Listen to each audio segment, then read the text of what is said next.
அனைவருக்கும் வணக்கம்.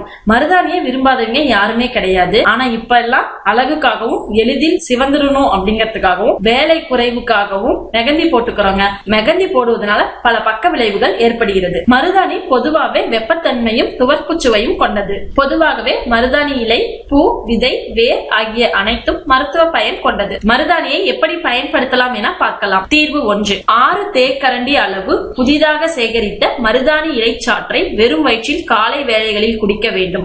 இவ்வாறு 10 நாட்கள் தொடர்ந்து செய்தால் பெண்களுக்கு ஏற்படும் வெள்ளைப்படுதல் குணமாகும். தீர்வு 2. மருதாணி இலையை மைய அரைத்து தட்டையாக தட்டி நிழலில் உலர்த்தி தேவையான அளவு தேங்காய் போட்டு 21 நாட்கள் வெயிலில் வைத்து பின்பு வடிகட்டி உபயோகிக்க வேண்டும். இந்த எண்ணெயை தடவ இளநரை மறையும், கண்கள் குளிர்ச்சி அடையும். மருதாணி சேற்றுப்புண், அழுக்குப்படை, பித்த வெடிப்புகளை குணமாக்கும். மருதாணி விதை எண்ணெய் உடல் எரிச்சலுக்கு நல்லது. மருதாணியின் இலை மற்றும் மலர்கள் குஷ்ட நோய்க்கு மருந்தாக பயன்படுவதாக மருத்துவ ஆய்வுகள் உறுதி செய்துள்ளன. இன்றைய குறிப்பு: ரத்த சோகைக்கு கருப்பு உளுந்து. கருப்புளுந்தை கொண்டு செய்யப்படும் உணவுகளை அடிக்கடி சாப்பிட்டால் ரத்த சோகை ஏற்படாது. நன்றி.